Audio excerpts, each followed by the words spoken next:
Well, hi, everyone, and welcome to the lineup. Today is January the 5th, 2023. I'm Barry Stagner. Very glad to have you joining with us this evening. And a couple of things before we jump in.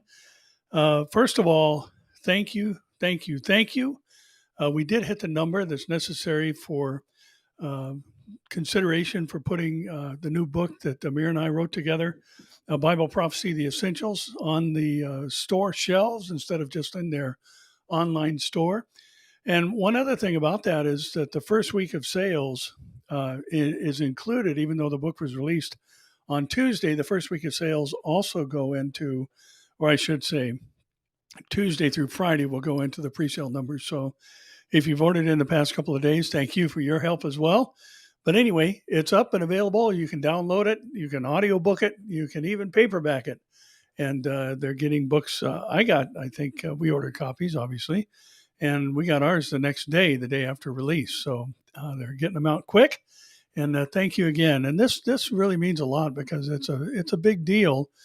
Excuse me, to have those numbers that are the consideration factor, the determining factor, I should say, as to whether or not stores. We already mentioned a couple of weeks ago, Target is going to carry the book, but we'd like to see it in Walmart and Barnes and Noble and all these other major booksellers.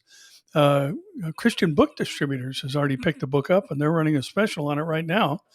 And they've actually ordered, from what I understand, several thousand copies. So that's pretty exciting. But thank you. And, I know it's kind of an odd thing to pay for something and then have to wait a couple, 3 months for it. But so many of you did. And Amir and I can speak on his behalf as well. We're so grateful for your support in this project. We think it's going to be really helpful, and pray that it's enlightening for people who've been trying to figure out, is this book different than other religious books? And, the one distinguishing factor, I should say, between the Bible and the Quran or any other religious writing is prophecy.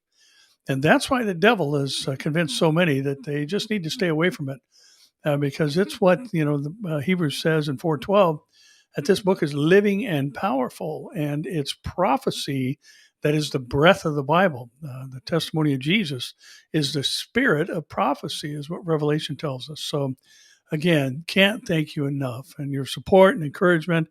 And the reviews are coming in online already, which is great. And appreciate it if you'd go in. If you bought it through Amazon, go in and drop a review on there, or give it a rating, 5-star, of course. And all this stuff helps to get the word out and the exposure. This is the world we live in today. Social media is the way you communicate with followers and the public. And that's why so many are trying to control it. And we'll talk a little bit about that this evening, I believe, if I remember the stories we have going on.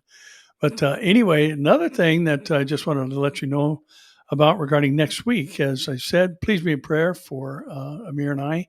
I'm leaving this Sunday morning for the Philippines. Amir will be in Vietnam at the time, and then Tuesday he'll be joining me in the Philippines.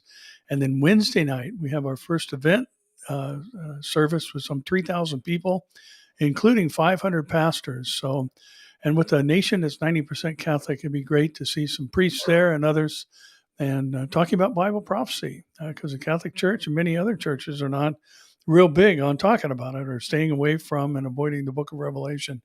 So we're going to teach a couple of messages there. And then next Friday, Saturday, we'll be holding our first Revealing Revelation conference, teaching the whole book of Revelation in 2 days. So that'll be a challenge, and we covet and appreciate your prayers. And then the next day we're teaching in a church, and Amir and I are both teaching at the same church. And then we repeat the process basically the next week.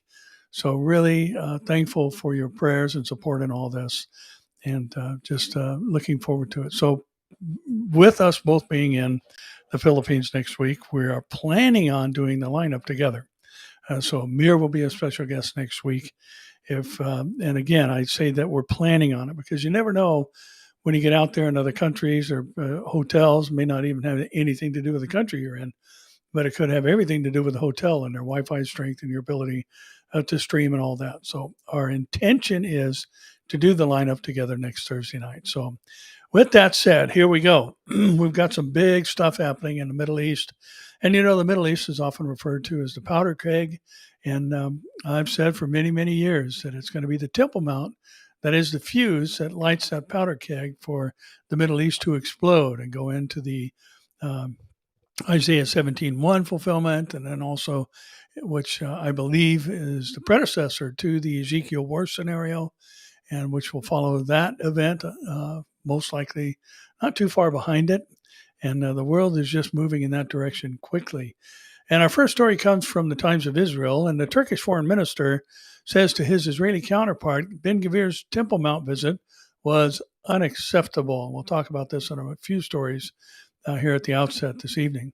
In a phone call, Eli Cohen assures Mevlut Cavusoglu that Jerusalem is committed to the status quo on the Temple Mount, says religious freedom will be protected for all faiths. And Turkey's foreign minister on Wednesday called his Israeli counterpart to express concern over National Security Minister Itamar Ben-Gvir's visit to the Temple Mount a day earlier, which, by the way, is allowable under the status quo. We find the provocative action of Israeli National Security Minister Itamar Ben-Gvir against the Al-Aqsa Mosque unacceptable, Cavusoglu's office quoted him as telling Cohen. Excuse me. According to the Israeli readout, Cohen assured Cavusoglu that Israel is committed to the status quo, and Turkey was among the countries that condemned the far-right minister's visit to the Flashpoint site. And Ben-Gvir's visit Tuesday, held on the 10th of Tevet, a Jewish fast day mourning the events that led up to the destruction of the temple, was his first to the holy site since taking up his ministerial post last week. The visit by Ben-Gvir, whose ministry is in charge of policing, was held after an assessment with security and police officials, his office said in a statement. Now, that's the status quo. That's how things are supposed to go. They're supposed to go with a military escort, or police escort, I should say, and have the visit approved.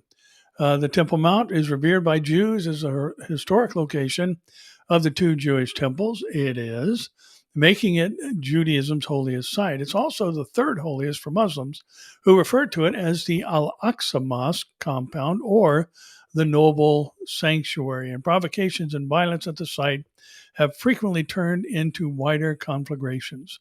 Now, here's the thing about that.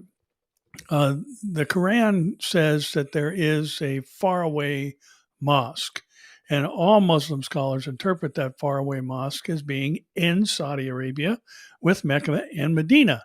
The faraway mosque, according to Islam, is not the Temple Mount in Jerusalem. As a matter of fact, the Quran says, as I mentioned last week, that the descendants of Moses have the right to the whole of the land, including the Temple Mount. So, again, this is more political than anything. And yes, there was a mosque built on the Temple Mount, and yes, there is, the Dome of the Rock shrine, where the Muslims believe that Abraham offered Ishmael on an altar and all these other things, but it's simply not, according to Muslim scholars, that's not where the faraway mosque is. It's not a holy site in Islam. It has been created and pushed to that status for the sake of what we're seeing today, the hatred of the Jews and the efforts to expel them, not just from the Temple Mount, but from the land of Israel. Reuters says Nasrallah, Hassan Nasrallah, warns of explosion in the region after minister's Temple Mount visit. The Hezbollah leader's comments followed a visit to the site revered by Muslims, but also Jews, earlier in the day by Israel's new National Security Minister, Itamar Ben-Gvir. The leader of Lebanon's powerful armed Hezbollah movement, Hassan Nasrallah, said Monday that any infringement on the decades-long status quo, which again, it is not, at the Al-Aqsa Mosque in Jerusalem, could lead to an explosion in the region, not just inside Judea and Samaria, or the West Bank as they call it. Nasrallah's comments followed a visit to the site revered by Muslims and Jews earlier in the day by Itamar Ben-Gvir. And while the visit was within the allowed status quo, but it still caused an outcry. An infringement of Al-Aqsa Mosque and the sanctities of Muslims and Christians by the Zionists in Palestine and Jerusalem could lead to an explosion not only inside Palestine, but also in the entire region, the terrorist leader said. So there's the powder keg of the Middle East. The Temple Mount, I believe, being the fuse that sets the prophetic timeline moving forward at a breakneck speed, heading the world into the tribulation. Now, this is spreading, and we do know that Zechariah 12:3 says that Jerusalem will be a burdensome stone to all peoples. And Reuters is reporting that the United Arab Emirates and China asked the UN Security Council to meet over the Al-Aqsa Mosque. And the UAE and China have asked the Security Council to meet publicly, likely on Thursday, over recent developments at Al-Aqsa Mosque compound in Jerusalem, diplomats said on Tuesday. And Israel's new far-right national security minister, Itamar Ben-Gvir, briefly visited the mosque compound in Jerusalem on Tuesday, a site revered again by Jews, angering the Palestinians and drawing a slew of condemnations. Haaretz is reporting that the U.S. joins. So here you've got China and the UAE. Now the U.S. has joined in the chorus as we join the international chorus of criticism of Ben-Gvir's, quote, unacceptable, end quote, Temple Mount visit. The U.S. and France joined the Saudis and the UAE in condemning far-right Minister Itamar Ben-Gvir's visit to the Jerusalem holy site. A string of international condemnations quickly followed far-right National Security Minister Itamar Ben-Gvir's visit to the Temple Mount Al-Aqsa compound on Tuesday morning, which marked his first visit to the contested Jerusalem holy site since he took office last week. Ben-Gvir's visit came after he made statements wanting to change the long-standing religious status quo at the holy site to allow Jews to pray there. On the eve of the election, he stated that he would demand that Netanyahu introduce equal rights for Jews on the Mount. He made his request to ascend on the Mount on Monday, leading Hamas to issue threats of explosive violence, according to the Israeli police. The visit was conducted in coordination with the Israeli police echelons. The spokesperson of the U.S. Embassy to Israel said, Ambassador Tom Needis, that it's been very clear in conversations with the Israeli government on the issue on the preserving the status quo in Jerusalem's holy sites. Does anybody even know what the status quo is who keep bringing up the status quo? Here you've got these high-level officials from multiple countries condemning this violation of the status quo when the visit was within the status quo, permitted by the status quo, defined by the status quo, and all the procedures demanded in the status quo were followed by Ben-Gvir. Now, the problem is that he is an extremist in their eyes. And, this is one of the most strange things. And I've been on the Temple Mount multiple times. And one time we were up there, something developed really quickly. And I'm not sure exactly what was going on, but we were headed over. There's a bridge that you have to cross to get onto the Temple Mount grounds, and you get cross that bridge, and then you go up, and there's some steps that lead up to the Dome of the Rock Shrine and the Al-Aqsa Mosque on your right. And there's a big kind of open area, and there were Arab boys up there playing soccer, and their moms were watching and sitting and talking. And just as we were getting ready to step out of this bridge, which is a covered bridge, onto the Temple Mount, the actual grounds, there was all of a sudden just a group of maybe a dozen Orthodox Jewish boys, and their feet hadn't hit the ground for 5 seconds. And we heard the women doing the Middle Eastern kind of call, the cries, so to speak, and yelling Allahu Akbar. And soon the chant spread from the women to the men who were at the foot of the stairs leading up to the Dome of the Rock Shrine. And then it was just pandemonium. And, we watched this happen in just seconds. The thing just blew up instantly. And the interesting thing about it was, as I turned around to see what happened with this group of boys, they were teenage boys, probably mid-teens.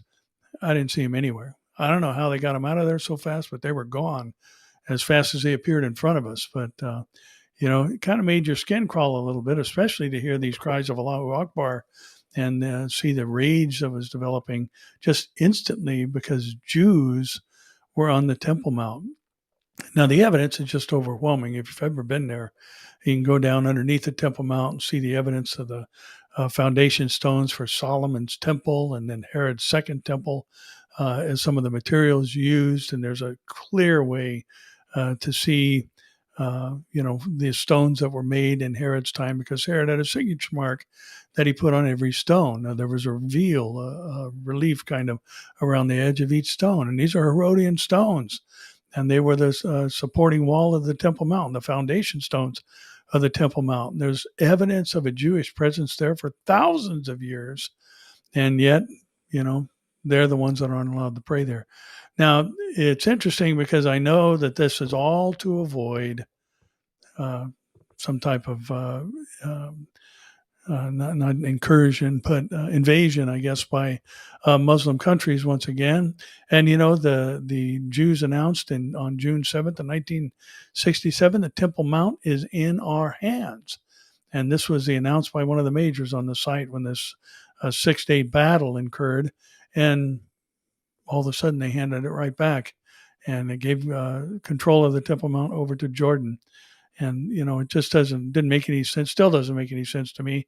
They had it in their hands, but to avoid a major confrontation with the Arab countries, they gave it back to them, because there's nothing more explosive, as we saw with our own eyes, than a site that's believed to be sacred, even though Muslim scholars will tell you it's not. Real Muslim scholars, I should say. But again, now here you've got somebody that's saying we ought to be able to pray there too. And you know what? It is the most holy site on the surface of the earth, because the most holy place was there, housing the Ark of the Covenant, which was the representation of God's presence on earth. Now, there's a new temple of the Holy Spirit today, and it's every born-again Christian. And that's an exciting thing to consider, that the God of creation, the God who rides the clouds, the God who spans the universe with his hand, the God who names and numbers the stars, has put his Spirit in us as Christians. And so we, of all people, ought to be the people of power, of love, and a sound mind, even during crazy times in an unsound world, and just a world filled with hate. We are the people of God, empowered by the Lord himself. Keep that in mind when you come across these stories that are so troubling. And we've got a couple at the end of our time, a few, I should say, at the end of our time, about the moral slide of America, and the rest of the world is right on our heels. The Times of Israel is also reporting that this new coalition stance emboldened settlers who plan to reestablish flashpoint outposts. Thousands intend to spend Seder night in Homesh and Evyatar this Passover, and then stay on, taking advantage of the hardline government's policy reversal they see as a watershed. While completely overshadowed this week by the outcry of Itamar Ben-Gvir's visit to the Temple Mount, more drama is brewing in other focal points of the Israeli-Palestinian conflict. On any other week, most of the international headlines would have gone to the government's intention to cancel key parts of the disengagement law, to potentially re-legalize the 4 North West Bank settlements Israel withdrew from in 2005, Homesh, Ghanim, Kadim, and Sanur. And Prime Minister Netanyahu's sixth government is also potentially gearing up to change the reality in other longtime flashpoints, such as the Evyatar illegal outpost. Taking advantage of this government position, which constitutes a reversal of many years of policy, including by successive previous Netanyahu governments, around 1,000 settlers are planning to spend the night of Passover Seder this spring in Evyatar, and 500 will head to Homesh. The Times of Israel's Hebrew language sister site, Zaman Yisrael, has learned and reported. The settlers intend to refuse to leave the two outposts, both of which have a long history of legal battles and past evacuations. And Seder night falls this year on April the 5th, just a few days after the deadline set by the High Court of Justice, which on Monday gave the government 90 days to explain why it won't demolish Homesh, now a wildcat settlement built on a private Palestinian land that houses a yeshiva that has been demolished and rebuilt dozens of times in recent years. And again, it's a bit of a mystery to me, other than what we just talked about, and having the Spirit of God dwell in us. You've got the Jewish leaders and the justice system that are basically punishing their own people for setting up housing in their own country. And, this doesn't happen anywhere else in the world. I mean, it's just crazy to think about this. But, when you're absent of the Holy Spirit, 1 Corinthians 2:14 says the natural man cannot discern the things of God because they're spiritual. And just to see all of these things go on, and Jews having their homes destroyed when they're living within the boundaries of their own country because of what it might cause. And again, here we've got the Temple Mount. Now we've got the Temple Mount disturbance. Now we've got this settlement issue stirring up. And the Times of Israel reports that U.S. Defense Chief Austin warns Gallant not to undermine West Bank stability. In their first call, U.S. Defense Secretary reaffirms his commitment to Israel's right to self-defense, and the Israeli defense minister vows to do whatever it takes to stop Iran. U.S. Defense Secretary Lloyd Austin warned his Israeli counterpart, Yoav Gallant, not to enact policies that could undermine security and stability in the West Bank during a first call between the pair on Wednesday evening, according to the Pentagon press secretary, Brigadier General Pat Ryder. And again, here you've got one country telling another country how to operate within their own country. And it's just ridiculous. And the U.S. The voice is loud and clear, and holding military aid and financial aid and all that stuff and ransom is not something that's unusual, and that's why these threats carry some kind of weight, because everybody wants to be, well, not everybody anymore, but wants to be in the good graces of the world's only superpower. And because we pass out money like it's growing on trees.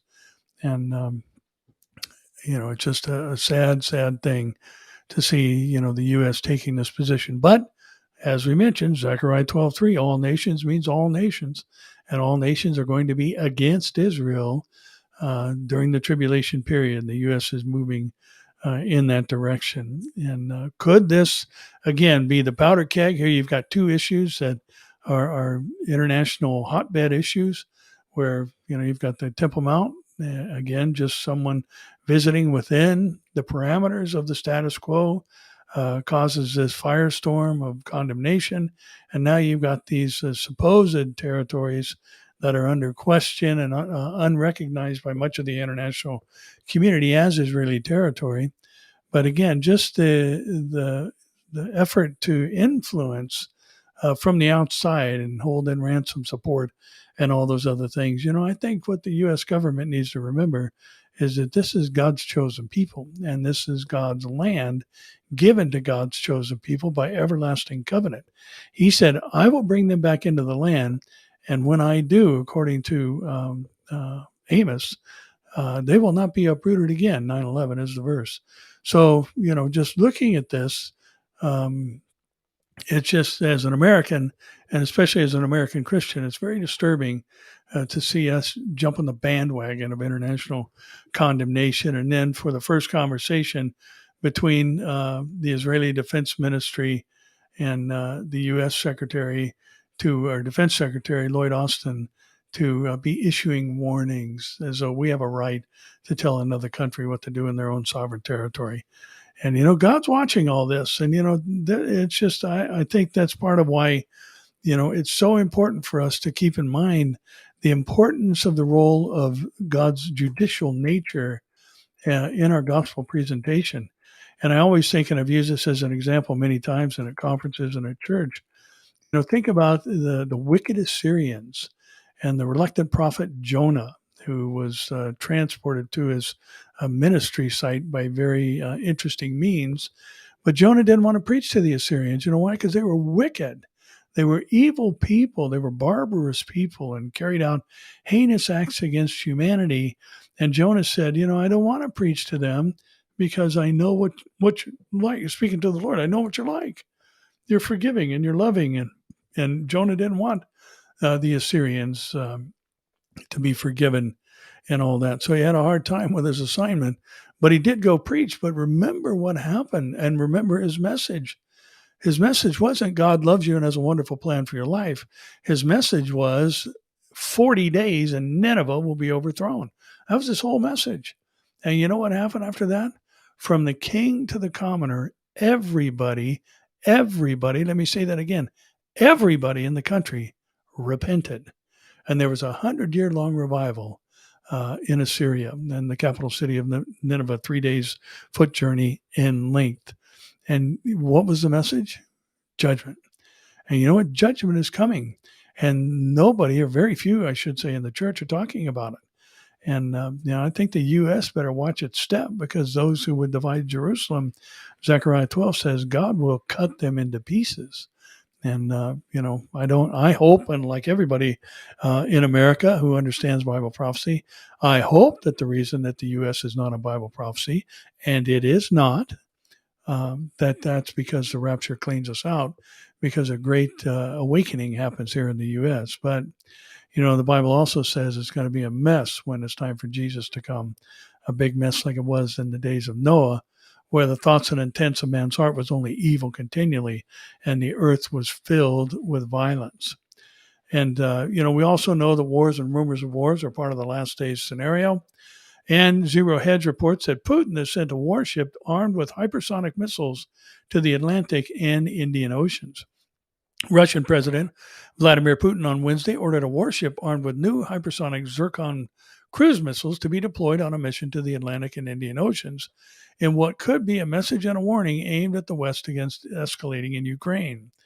The deployment of the frigate appears intended to make maximum possible public impact, given the announcement was made by Putin himself in a televised conference call with his defense minister, Sergei Shoigu. Along with Shoigu, Putin addressed Igor Krokmal, commander of the frigate, which bears the name Admiral of the Fleet of the Soviet Union, Gorshkov, and reminded him the ship while on the mission is armed with a Zircon hypersonic weapons, plural, again in a coordinated message which unveiled the deployment in public for the first time. This time the ship is equipped with the latest hypersonic missile system, Zircon, which has no analogs, Putin said. I would like to wish the crew of the ship success in their service for the good of the motherland. And the ship is expected also to enter the Mediterranean Sea at some point while on the Atlantic mission, though the timeline of the voyage remains unclear. And the ship, armed with Zircons, is capable of delivering pinpoint and powerful strikes against the enemy at sea and on land. Shoigu had responded to the Putin announcement.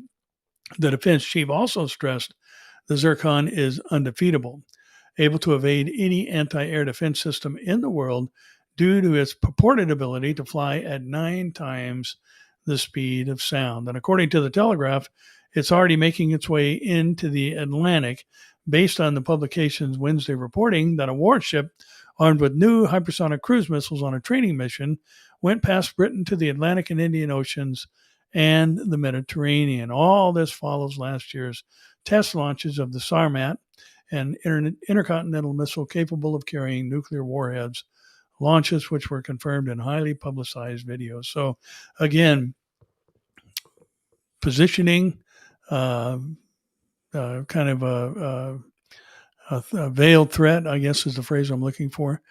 But, Putin is, I don't know, some people say he's lost his mind, but he sure is advancing the prophetic narrative with his actions, and just watching all this stuff that's happening simultaneously with the invasion of Ukraine, the world food supply, the supply shortages, famine that is potentially coming. Now here you've got a heat wave in Europe that is breaking international records. And now here you've got this atmospheric river coming into California. And now they're talking about, I just saw an article this morning, they're talking about what they call the Pineapple Express. And, if you've seen any footage in San Francisco, it's getting a bath and deep water there. And boy, that city needs a spiritual and moral bath for sure. But, just watching what's happening. And the interesting thing is that this particular storm right now is a cold storm. And there's been stories all over the international news about this storm that's hitting us today. And we've had some good rain here today. And, looking at what's happening up north, this cold weather front that's moving in is going to drop a bunch of snow in the Sierras. Now, the interesting thing about the Pineapple Express is that instead of dropping down to the Alaskan jet stream and being cold, these storms for the rest of the year, at least as long as the Pineapple Express lasts, will come up from the south, and they will be warm tropical storms. And when you've got multiple feet of snow dropped, and that's followed by Pineapple Express rain, where it's warm weather rain, melting that snow, you've got a major potential for flooding. And in this age of apps and information, I've never seen a flood watch here in Orange County, but we have one now up until I think 4 o'clock today or something like that. But things are changing, weather's changing around the world. The food supply shortages, all these other things that are happening are advancing, and a lot of them have to do with the actions of Vladimir Putin and just creating these shortages and the spike in oil prices and all. Things have settled down somewhat here in California. They're not back to the levels where they were with the previous administration, but they're back in the $4 range, down from the $7 range. So thankful for that. Now, our next story comes from The Hill, and I think you'll see why this is important as we read it. The digital dollar is coming on the back of the FTX collapse. The arrest of CEO Sam Bankman-Fried may be the smaller news story coming out of the collapse of FTX, and politicians will miss the point surrounding the massive political donations of the company and instead push for simplistic solutions to a complex issue. Ultimately, the collapse of the crypto company could lead to onerous federal regulations and the establishment of a federal digital dollar. The FTX issue isn't large enough under normal circumstances to push through such dramatic banking and financial changes, but it is clear that those at the Federal Reserve, many in Congress, have been salivating for such changes for years. This could be the fig leaf to justify it. The loss of billions of dollars through the collapse of FTX is beginning to echo through the economy. Both private investors and crypto holders lost big in the company's collapse. With nearly 1 million customers, the similarities to previous large-scale collapses are obvious. The criminal charges against Bankman-Fried have perhaps offer someone on whom to pin responsibility, but not a means to fix the damage. The purported remedy instead may be the largest fiscal overhaul since the creation of the Fed. A switch to a cashless, centrally controlled digital form of currency could be relatively simple. We know the technology is in place. I mean, you buy anything and anywhere, whether you're shopping online or whether you're shopping at the store, you're using an electronic system to take the cash out of your bank and pay the vendor or the supplier, or whatever it is. We do it all the time. So the mechanics are there. And now all we need is the currency. We don't need it, but they're going to be using this, obviously, during the tribulation period to monitor all global commerce. And the Antichrist, or the beast, the first beast of Revelation 13, is going to say who can shop and who cannot, and therefore who can get food and who cannot, who can do business and who cannot. And all we need for that to happen in advance is a digital dollar. And the Fed and several major banks are running a digital dollar pilot, and it's being pushed as a good idea by media outlets, including opinion writers at the Wall Street Journal. And the Fed is preparing the electronic form of currency in conjunction with similar efforts by other nations. After all, the argument may go, if the United States doesn't innovate, China or someone else will. Some in Congress already support the idea, and FTX may have provided the grounds needed for a transition to such a system. A digital dollar will enable a near total control of each person's transactions.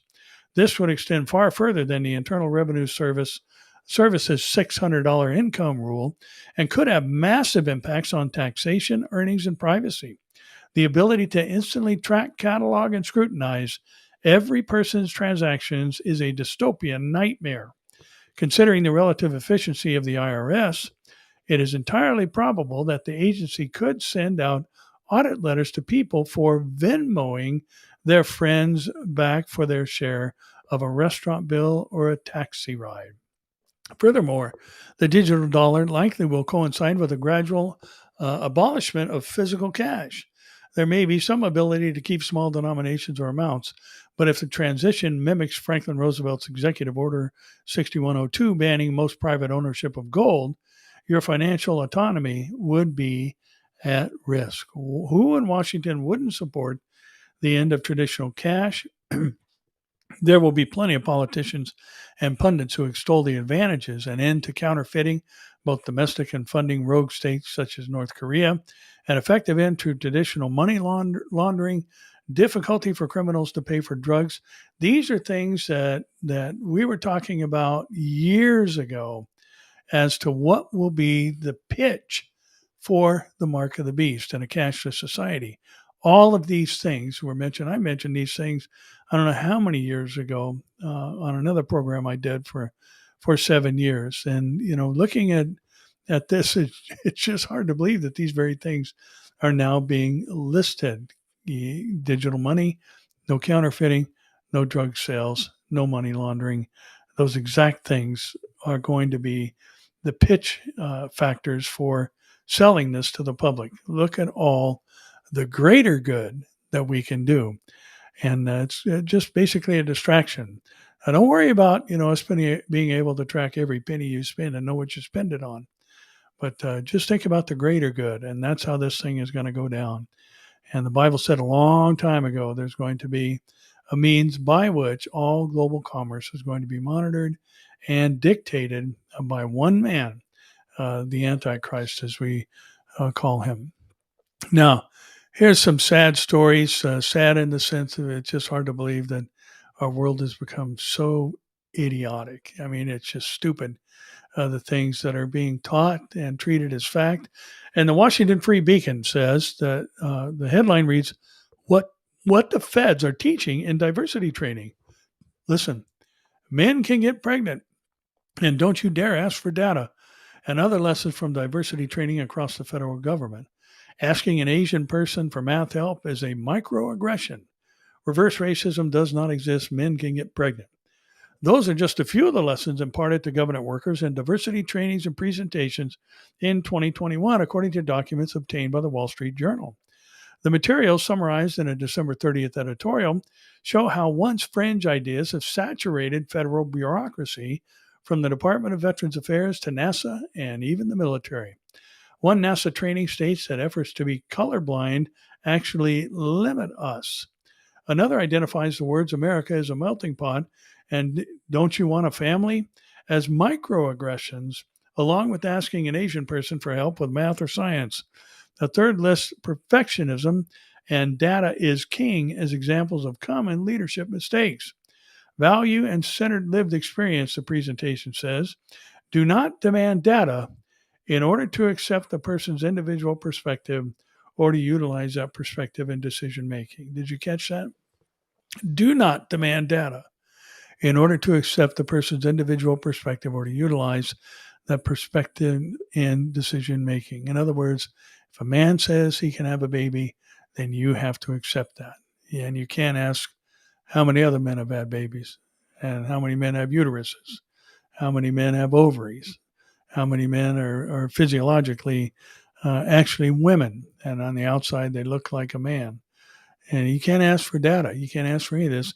You just have to accept people for what they say. And the focus on subjective experience extends to the Army, where two separate trainings, one for commanders and another for special staff, feature a vignette about a soldier who wants to discuss his newly confirmed pregnancy.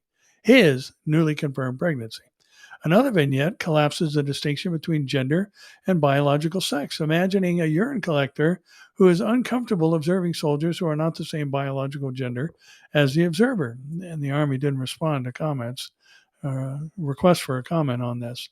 And many of these presentations came from Joe Biden signing an executive order in June of 2021 instructing agencies to beef up their diversity programming. Such training programs should enable federal employees, managers, and leaders to have knowledge of systemic and institutional racism and bias, the order said, as well as an increased understanding of implicit and unconscious bias.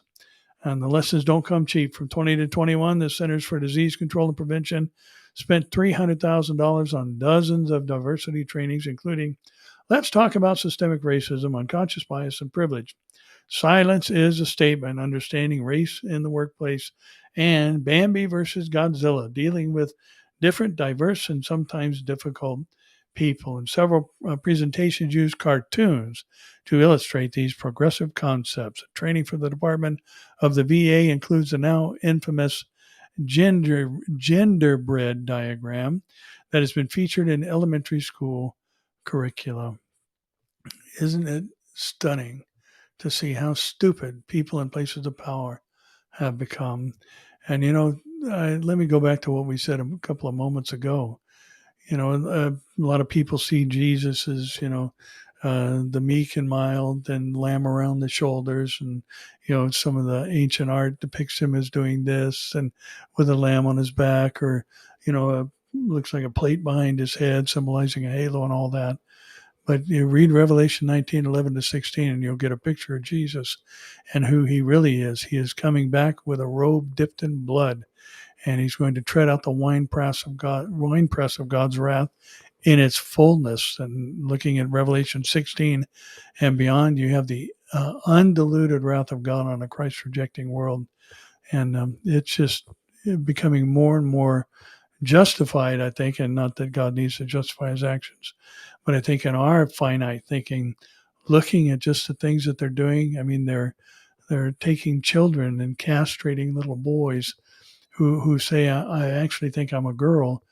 And, it was just less than a generation ago where, you were telling your children what they are and what they ought to think and all that. But now the children are telling the parents, which reminds me of Isaiah chapters 2 and 3, where at the time the Lord shakes the earth, he'll give them children for princes. And I think that just speaks of the unqualified leadership in the world. And now it's very possible we should take that a little more literally when you've got, a teenage girl who's driving the bus for climate change, and people are bowing to her and putting her face all over the media and on magazine covers. And she's a kid.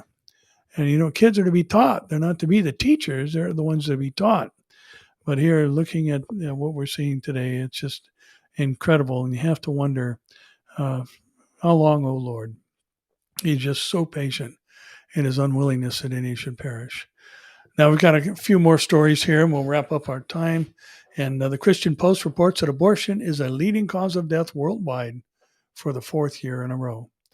Statistics reveal that abortion was the leading cause of death worldwide for the fourth year in a row, as the number of abortions nearly quadrupled the number of deaths from infectious diseases in 2022.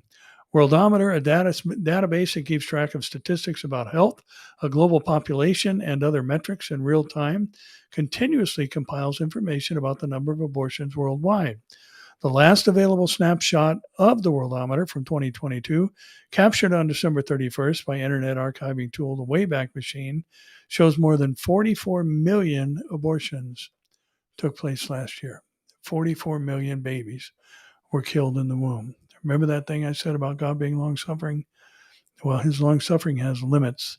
And, just thinking about this heinous crime of killing children in the womb.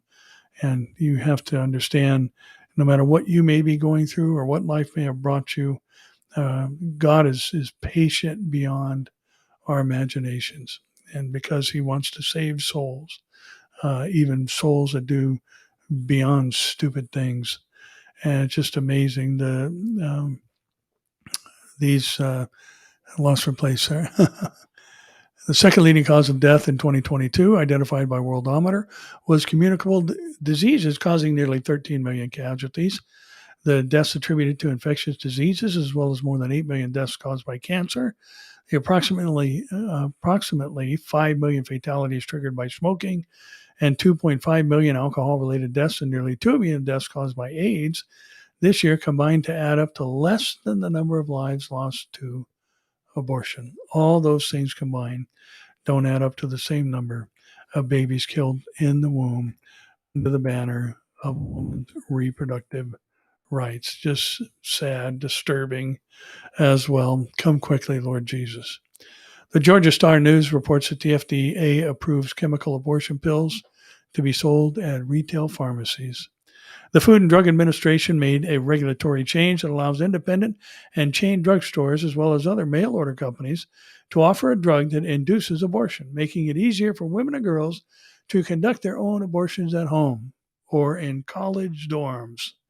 The New York Times reported Tuesday evening the FDA's regulatory change, which apparently came without official announcement to the public, and officially removes the requirement for the patient to have an in-person doctor's visit for the prescription of mifepristone, the first drug used to induce an abortion. According to the report, until now, mifepristone, the first pill used in two-drug medication abortion regimen, could be dispensed only by a few mail-order pharmacies or by specifically certified doctors or clinics.